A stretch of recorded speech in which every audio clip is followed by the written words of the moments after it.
Foi mantida viva por aparelhos após sofrer um AVC, até que pudesse completar a gestação. Morreu nessa madrugada o prefeito de Campo Largo, Marcelo Pupi, que foi mais uma vítima do coronavírus.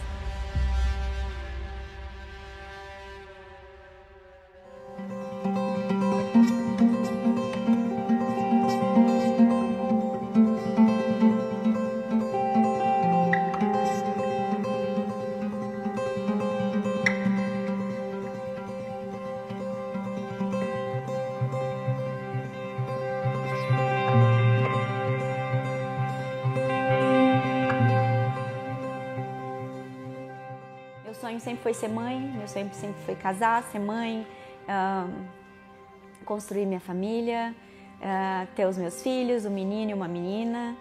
E essa sempre foi a Vanessa. Sempre fui eu assim, desse jeito. O médico intensivista é um médico que fica dentro de uma UTI, né, cuidando casos graves, casos críticos, tratando intercorrências, pós-operatórios, situações de risco à vida, né? É o médico que fica num ambiente mais, um quadro mais crítico mesmo. A Franquielle, ela casou assim bem cedo, já com 15 anos e o sonho dela era ser mãe. Ela tinha um sonho muito grande de ser mãe, né? Igual eu.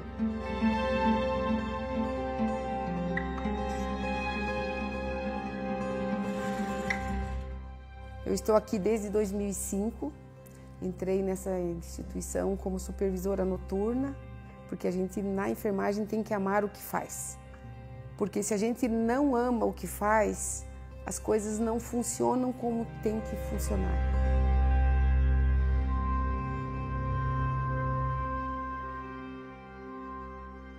No meu coração eu sempre quis ter um casal, um menino e uma menina. E assim foi. Guilherme nasceu, 6 anos depois Isabelle nasceu. E para mim a minha família estava completa desse jeito. Ela veio para mim depois de 12 anos de casada. Então eu tinha muito sonho de ser mãe, não conseguia. E de repente Deus me abençoou, né, com ela. E me deu o privilégio de viver com ela, de aprender a ser mãe, né? Como médico intensivista, né, ao longo dos anos, eu aprendi a tratar pacientes graves, a enfrentar situações críticas, a conviver com a dor dos pacientes, com a angústia dos familiares, com a luta constante pela vida, mas sempre do outro lado, né, no lado do profissional. Mal imaginaria eu que um dia isso iria mudar. Eu ia sentir essa mesma sensação, mas do lado do paciente. Lá atrás, esse hospital foi concebido, né, de uma forma, né, onde, né, pudesse ter uma relevância para a sociedade. As pessoas até me perguntavam, nossa, como você vai cantar no hospital e sai feliz? E de repente engravidei da Luísa.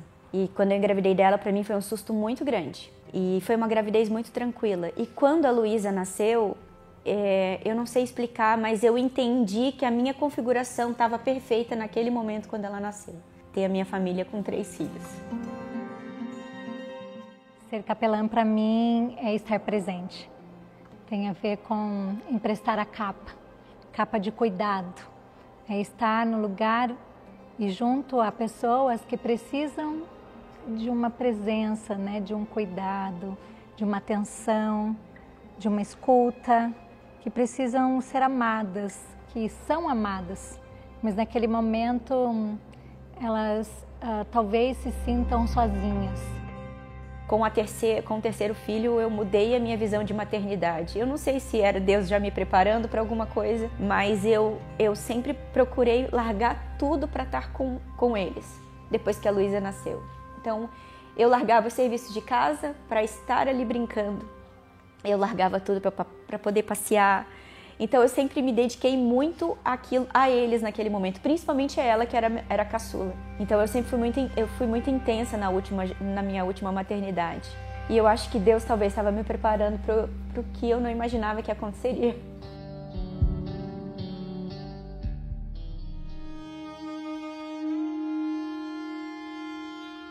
Como estava garoando, estava a pista muito escorregadia. Meu carro derrapou na pista e bateu contra o guarda-reio. Mas até então estava tudo tranquilo, nada tinha acontecido de grave, ninguém tinha se machucado nem nada. E eu desci para colocar o triângulo atrás do carro, para sinalizar para os outros carros não baterem, não ocasionar outros acidentes mais graves, né? Quando eu desci do carro, veio um caminhão desgovernado e lançou meu carro contra mim.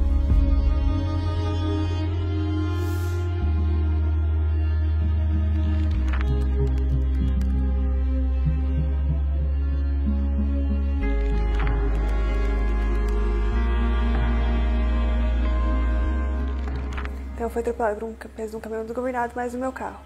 Então imagina, eu com meu corpo sem nenhuma proteção, sendo atropelada por um peso de um caminhão desgovernado que lançou meu carro contra mim.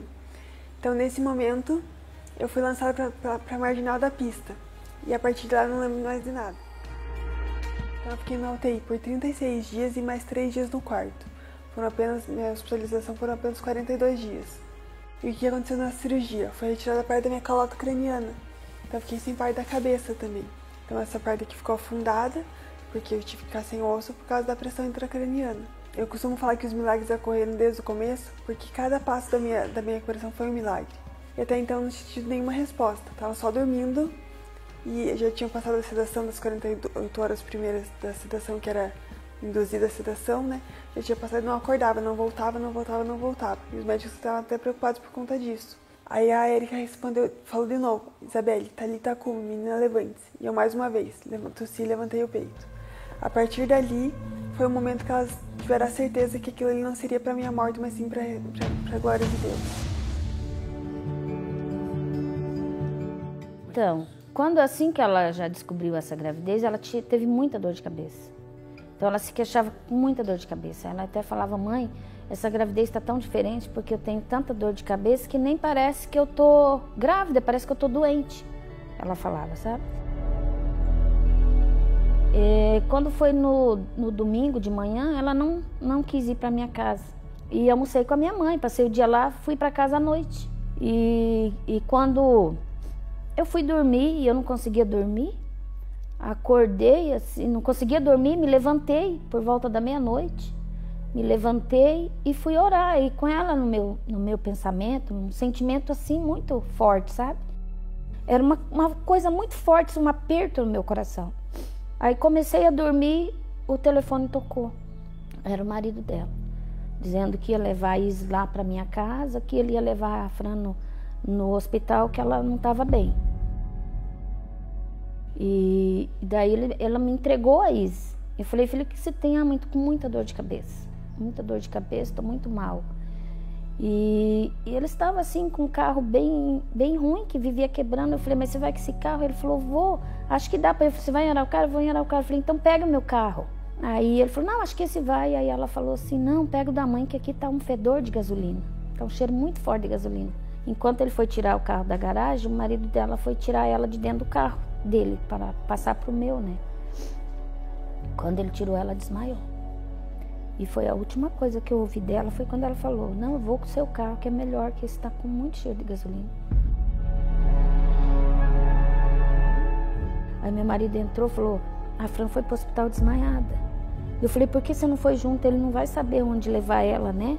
Ficou apavorado. Ele falou: então vamos atrás. Fizeram os exames, daí já foram buscar vaga em UTI. E conseguimos vaga para UTI aqui do Hospital do Rocio. Foi algo que marcou muito, tanto como pessoa como profissional também, porque eu escutei de muitos colegas, falaram assim: vocês estão loucos, não vai dar certo, isso não tem como fazer. E a gente sabia que tinha tudo para não dar certo, né? Mas Deus queria algo diferente, né? Queria mostrar o toque dele, queria mostrar o verdadeiro milagre. Meu acidente aconteceu no dia 6 de outubro de 2022, uma quinta-feira. Meus filhos estudam numa escola aqui no centro de Campo Largo, a Lighthouse. Os 3 estudavam, porém a Isabelle estudava de manhã, a minha filha do meio, e o Guilherme e a Lulu estudavam à tarde. Naquele dia, normal, acordei, fiz o café para ela, coloquei ela, e aí ela ficou comigo naquele dia limpando a casa, porque aquele dia eu fui limpar a minha casa, e eu comecei limpando minha casa, peguei o aspirador, levei pro quarto e comecei a limpar a casa, e ela sempre ficava atrás de mim o tempo inteiro, querendo me ajudar.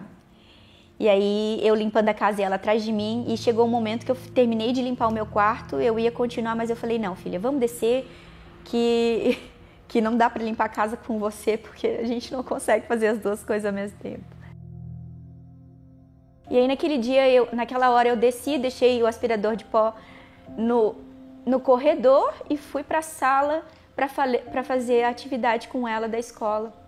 E ali eu sentei com ela, fiz a atividade dela, arrumei ela para a escola, dei o almoço, arrumei o cabelo, coloquei ela na cadeirinha do carro, botei o cinto, e aí eu lembro que ela falou uma coisa engraçada, e eu dei uma risada, ainda dei um beijo nela, assim, ai filha, só você. Dei um beijo, entrei dentro do carro, meu filho do meu lado, e passei na casa da minha vizinha para pegar a filha dela, porque ela ia de carona comigo também. E no meio do trajeto, eu não sei o que aconteceu, estava uma garoa muito fininha e tinha óleo na pista.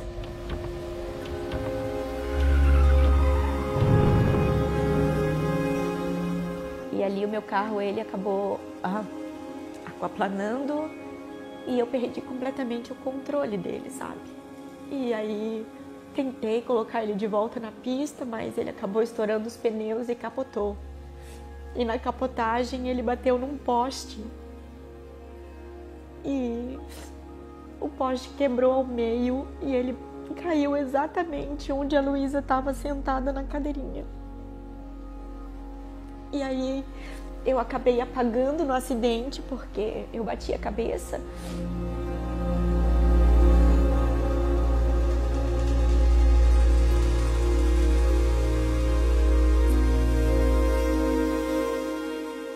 E eu não me lembro de nada do acidente, sabe? Eu só fui me lembrar depois, com a Luísa no meu colo, pedindo socorro.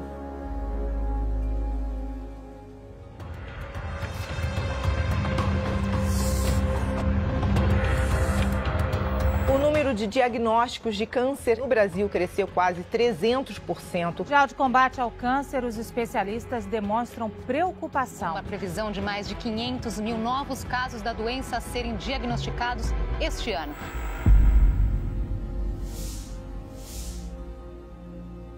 Isso aqui é o luto. A vida está em volta, porque o luto vai pertencer à tua história. Só que vai acontecendo coisas novas e a vida vai crescendo, só que o buraco, ele não vai diminuir. Ele vai estar para sempre ali. Meu irmão e eu, a gente sempre foi tudo para minha mãe. E ela sempre dizia isso, ela gritava o amor dela pra gente, sempre.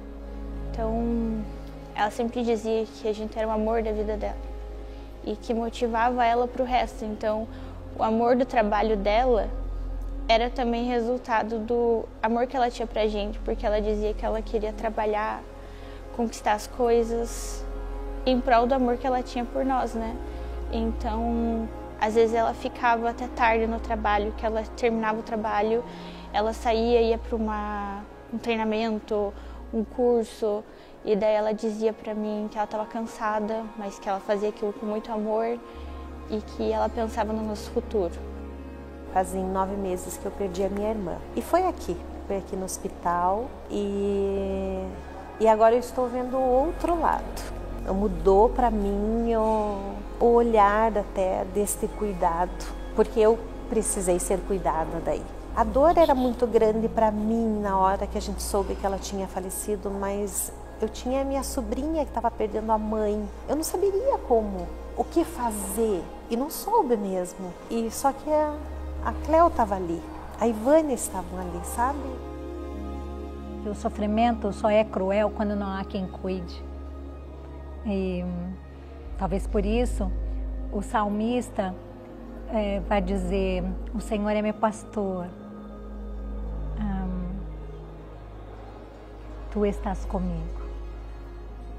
Ainda que eu ande pelo vale da sombra da morte, tu estás comigo. O Senhor me leva a pastos verdejantes, tu estás comigo. Preparas uma mesa perante os meus inimigos, tu estás comigo. É extraordinário perceber que o sinal da presença de Deus é curador. E por isso, nem a morte é a palavra final. China has identified the cause of the mysterious new virus. Coronavirus. Coronavirus. There's confirmation the coronavirus has reached Australia. The city may have to temporarily bury bodies on public land if they run out of more space. Houve rumores de que havia uma pandemia mundial, né, que culminou em janeiro de 2020. Em janeiro de 2020 foi decretado uma pandemia mundial, ou seja, quando se fala pandemia, significa que tem o risco de mortalidade de 4% da população mundial. Então, nesse período, né, havia risco de que 4% da população mundial poderia ser afetada com risco de morte. No começo tem bastante medo que vai pegar, depois acho que não pega não. E a gente já estava só com Covid grave aqui nessa UTI. Daí um belo dia, fui tomar café da manhã, café sem gosto. Acho que deu ruim. Fiz o teste, deu positivo, falei com o Dr. Kenji. Daí ele disse: não, você vai ter que internar. Fica aqui, por mais que você esteja se sentindo bem, né? Aí a sensação de você andar pela tua casa e talvez fosse a última vez.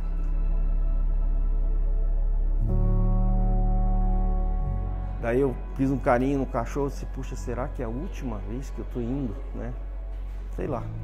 Daí pedi para Deus, né, para proteger, e disse: não, vou levar minha Bíblia, né? Sozinho eu não fico. No começo da pandemia eu contraí Covid durante um plantão. E no começo foi como foi no início da pandemia, os tratamentos ainda eram incertos, os medicamentos a gente não sabia se funcionavam ou não.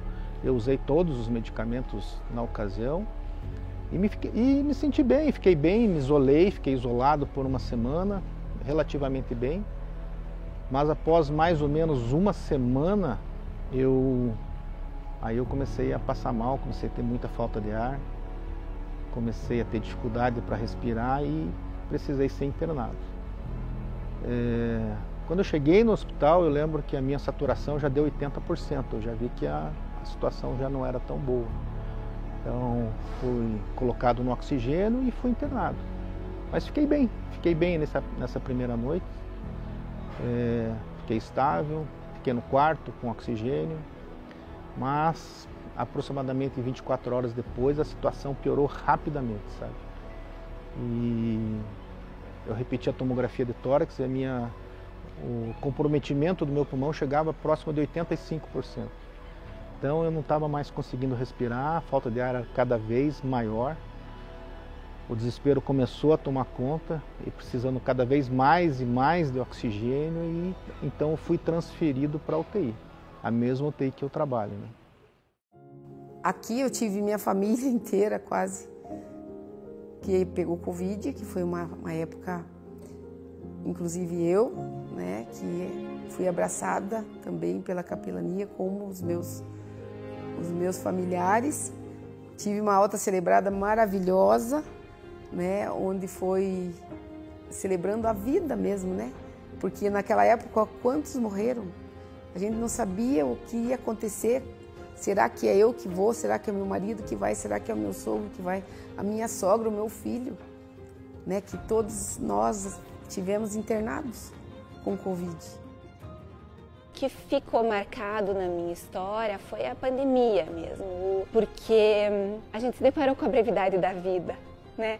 Apesar de que todos os dias a gente se depara, né, eu no hospital, mas aquilo foi um choque mesmo, né, de que hoje a gente está aqui e amanhã a gente não está. E isso então foi uma virada de chave na minha vida como pessoa, como médica e principalmente aqui com o cuidado espiritual. A falta de ar começou a piorar muito e eu já não conseguia mais respirar. Eu, naquele momento, em silêncio, numa oração, entreguei minha vida a Jesus. E eu orei assim: Jesus, eu não estou mais aguentando. Não sei se vou resistir, não sei se estou preparado, mas nesse momento eu entrego a minha vida. Estou nas suas mãos, seja feita a sua vontade. O Covid, sem ela, não teria sido possível. Tudo, dia a dia, né? Mas o Covid, que eu considero que foi a nossa maior batalha, eu falo para as pessoas que me perguntam como se a gente tivesse ido para uma guerra no Vietnã, né? Que era todo dia o medo de levar para casa, o medo de morrer, esses leitos saía um grave e entrava outro, famílias desesperadas. E se eu não tivesse ela do meu lado, aí também não teria dado certo. A Érica, todo mundo, mas ela como eu, do lado dos médicos, ela do lado da enfermagem, deu tudo certo. À tarde seguinte, já na noite seguinte, eu estava de bruços, pronado, e eu lembro que alguém, não sei se eu pedi, ou alguém colocou um fone de ouvido na minha mão, colocou um fone de ouvido em mim, e estava tocando uma música que era Rompendo em Fé. E a música falava assim: minhas provações não são maiores que o meu Deus, vou lutar e vencer. A partir daquele momento eu me tranquilizei, a esperança voltou, ainda estava muito ruim, com muita falta de ar, mas aquele desespero passou. E a partir daquele momento eu fui tendo melhora atrás de melhora. E fiquei mais alguns dias na UTI, ao todos foram 11 dias. Mas aquele foi um divisor. A partir daquele momento eu só tive melhora. Então eu senti que foi a resposta de Deus às minhas orações.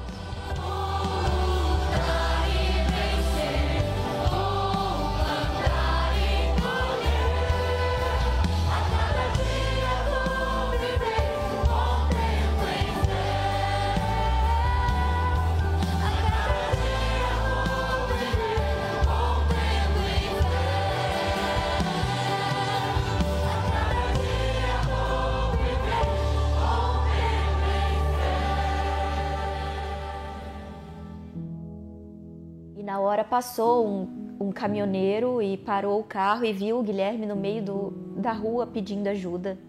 E o caminhoneiro só olhou para o Guilherme e falou: meu filho, teu braço vai cair. Eu saí do carro, peguei a Luísa da cadeirinha e fui para o asfalto com ele. O policial militar passou e viu a gente no meio da rua pedindo ajuda. Aí eu lembro da Luísa no meu braço, ela estava respirando, mas estava desacordada, com a cabeça bem aberta, por causa que foi onde o poste deve ter pego.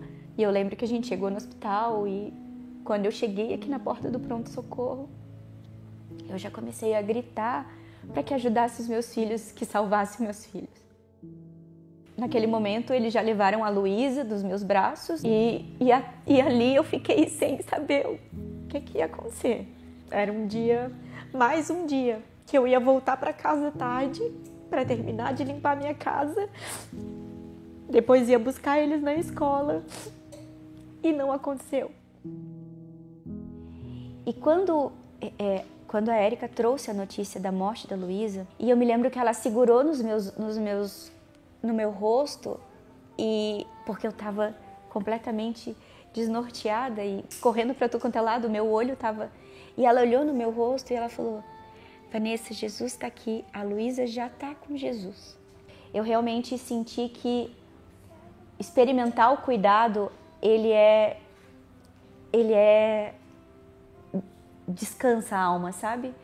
Com o cuidado a gente consegue descansar a alma. E nesses 3 anos eu tenho experimentado um cuidado diferente. Foi um dia que foi uma tragédia, mas ao mesmo tempo eu vivi os 2 lados, a tragédia e o milagre.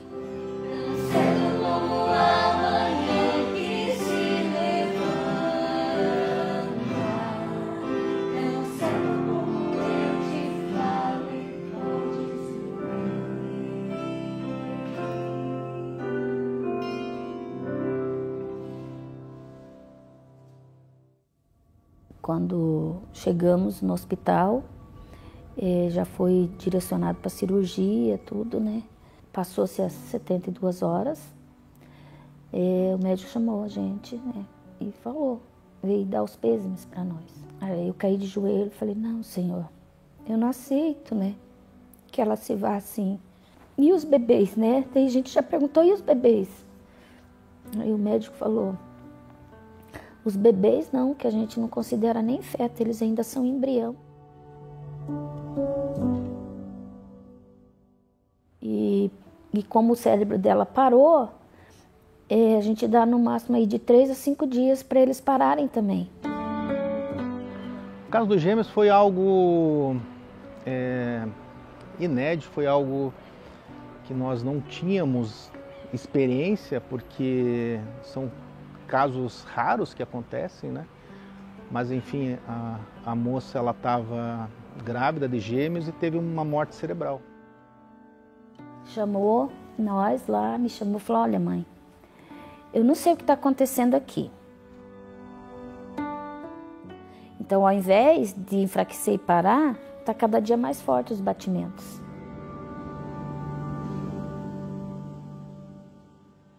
Ela foi mantida através dos aparelhos, mesmo sem vida, mas com vida intrauterina, ela foi mantida por um período que nós não sabíamos quanto tempo ela iria resistir, nós não tínhamos esperança no começo que fosse por muito tempo, mas isso foi evoluindo e foram 4 meses. Como uma história, né, de gestação tão separada, né, crianças sendo geradas dentro de uma UTI. E então eu senti o Espírito Santo falando comigo, por que não? Por que eles não vão ter? E parecia tão óbvio. E eu fui compreender que eu poderia emprestar a minha voz. Eu não era mãe deles, mas eu poderia emprestar como capelã. E eu fui compreender... Aí começou a crescer a barriga. E ela estava muito bonita, sabe? Ela foi ficando assim, ali muito bonita. Você olhava, ela estava dormindo, sabe? O cabelo onde foi raspado para fazer a cirurgia cresceu. O semblante dela estava muito bonito, parecia que ela estava dormindo, estava corada, estava, sabe? A barriga foi crescendo, né? Quando completou 27 semanas e 1 dia, ela começou a ter febre, desestabilizou e daí foi feita uma cesárea de emergência, né? Aí as crianças já era palpável, né? Aí já podia. Eles nasceram através de uma emergência. Ela estabilizou bastante naquele período e teve que fazer uma cesárea de emergência. Daí a gente tinha aquela sensação de alegria das crianças ter nascido, mas aquela sensação de tristeza de não saber o que ia acontecer com ela, né? Depois, quando eles saíram da UTI, foi ainda melhor, né? Quando os gêmeos receberam alta, aí sim foi... A gente olhava para trás e via o caminho que uma alegria de todos nós da equipe. E quem duvidou, né? Agora tinha que olhar e acreditar no milagre. E aqui está, né? O que era improvável de acontecer. Né, estão aqui, a Zaf e a Ana Vitória, cheio de vida, cheio de gás, né? Eu sou muito grata mesmo a Deus por Ele ter escolhido a minha família para fazer esse milagre, que é um verdadeiro milagre, né?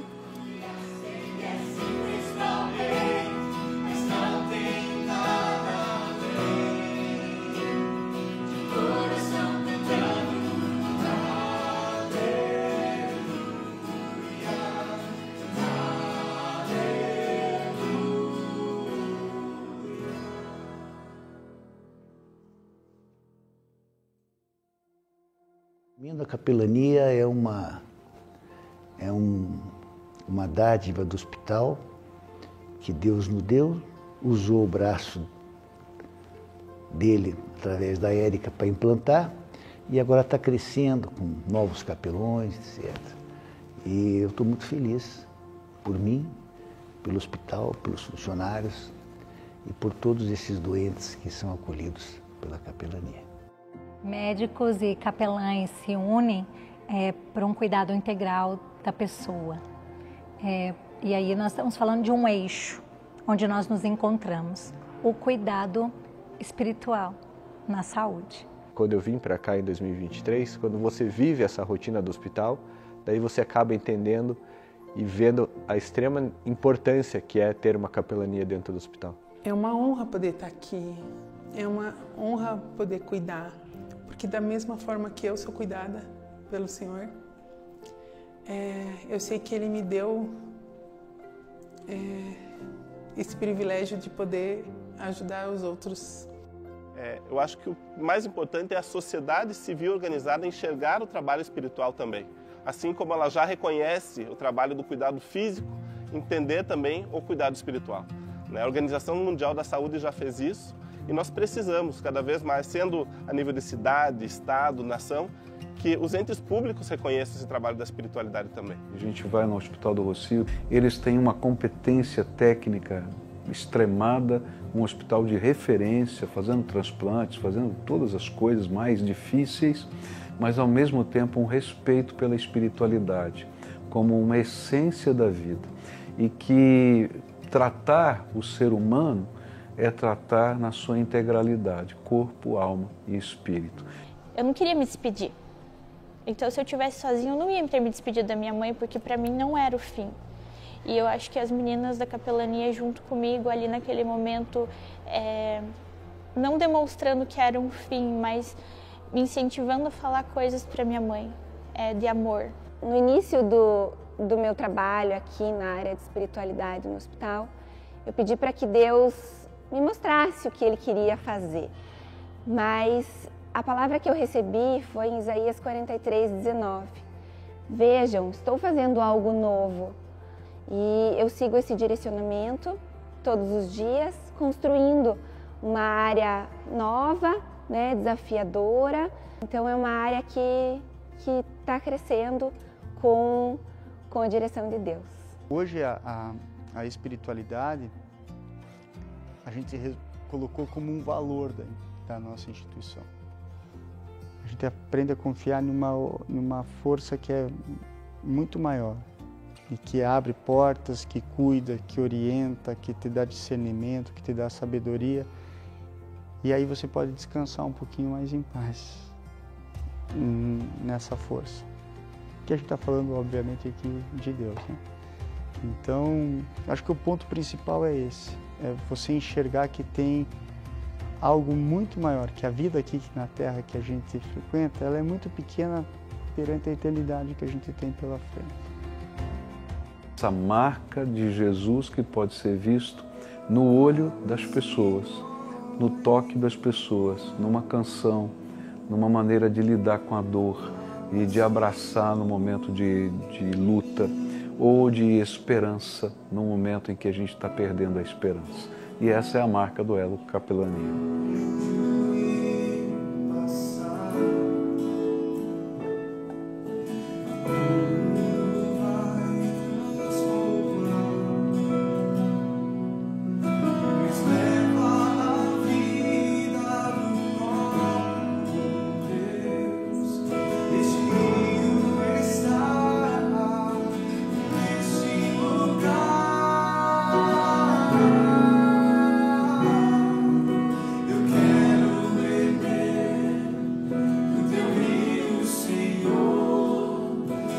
See